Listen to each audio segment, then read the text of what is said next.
Süleyman müəllim, bugün biz 21-ci əsr Azərbaycan poeziyasının görkəmli nümayəndələrindən olan Nəsibə İsrafil qızının yaradıcılıq gecəsinə yığışmışıq. İstəyərdik bir ağsaqqal kimi, bir alim kimi, tədqiqatçı kimi Nəsibə xanım haqqında fikirlərinizi söyləyərsiniz, onun yaradıcılığı haqqında. Buyurun. Mən çox şadam ki, Nəsibə xanımla eyni torpaqda böyümüşəm və bugün onun özü demiş ki, ürəyinin səsinə bura gəlmişəm. Nəsibə xanım qısa zaman kəsiyində poeziyada, ədəbiyyatda böyük addımlar atmışdır. Məşhur sərgərdə Abbasqulu bəy Şadlınskinin həyatı, fəaliyyəti, onun məharəti, erməni daşnaqlarına qarşı apardığı mübarizə tarixini qələmə alan poeziyada ilk dəfə Nəsibə xanımdır. Əlbəttə, nəsrdə onun qələmini sınayanlar çox olur. Dərman Kərimzadə, Teymur Əhmədov başqaları. Lakin poeziyada onun haqqında söz deyən yeganə Nəsibə xanımdır. Mən deyərdim ki, özdə kəsərli söz deyən. Çünki Nəsibə xanım əsəri fırlatmış qələm kimi hiss olunur. Mübahisə apardıqda onun sözü daha kəsərli, daha önəmli və daha diqqətlidir. Mən onun poeziyası ilə bir qədər yaxından tanış olduqda belə qərara gəldim ki, o yeni addım atsa da ədəbiyyatçılıqda, ədəbiyyat tarixində, lakin çox önəmli addımlar atır. Bu gələcək ədəbiyyatın və poeziyanın inkişafında mən belə hesab edirəm ki, çox təsirli və gərəkli olacaq. O ki, qaldı onun lirikasına. Lirikası onun son dərəcə səmimi, aharlı və qəlbə yatan lirikadır. Hətta mən əmin edirəm ki, oxucuları şeirə yatan bəstəkarlarımız onun yaradıcılığına müraciət edəcək və onun sonraki nəsil üçün bəstələnmiş əsərlər də meydana gələcək ki, bu çox yayınlaşan malikdir ədəbiyyatımızda yeni bir addımdır, yeni söz.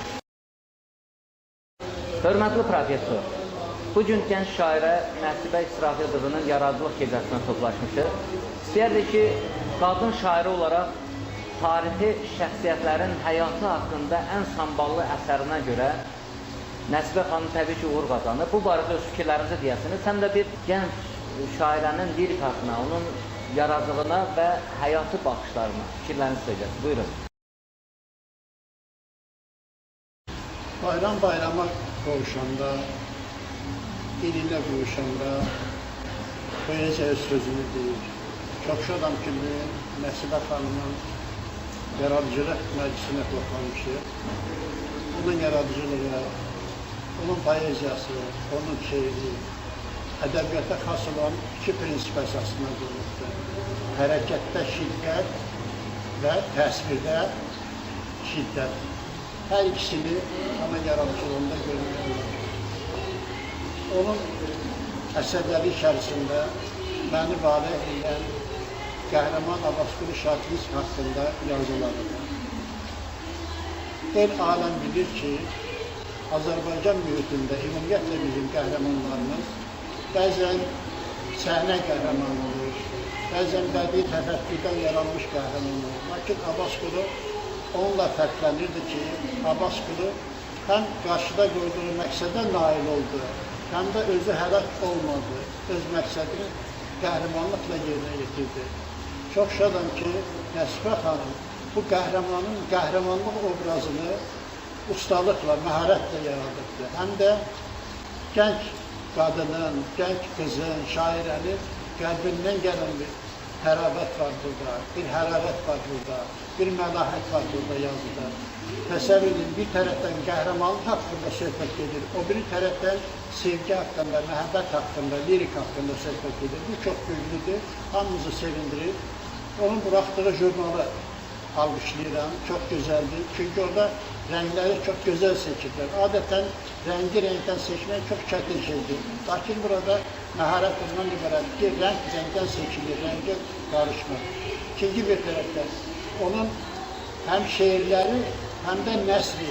Eşitdim ki, bu yaxınlarda İrəvan teatrı Abbasqulu Şarkinski yazılmış onun əsərini tamaşa qoyacaq. Bu da böyük müvəffəqiyyətdir. Həm tarixin yadda saxlanmasıdır, yaddaşın gücləndirməsidir.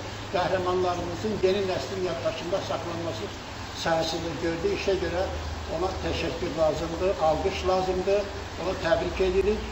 Başqa bir arzum da budur ki, mən yaxınına düz 80 yaşım tamam olubdur. Mənim yaşımın yarısı qədər onun yaşı var. Mən istərdim ki, mənim qazandıqlarımdan 2 qat çox qazansın, mənim itirdiklərimin heç birini itirməsin, ona uğurlar, can sağlığı arzulayır. Bayramı da o münasibətlə dedim ki, 2 bayram bir-birinə qarışıqdır. Həm onun ad günüdür, həm də yaradıcılıq bayramıdır.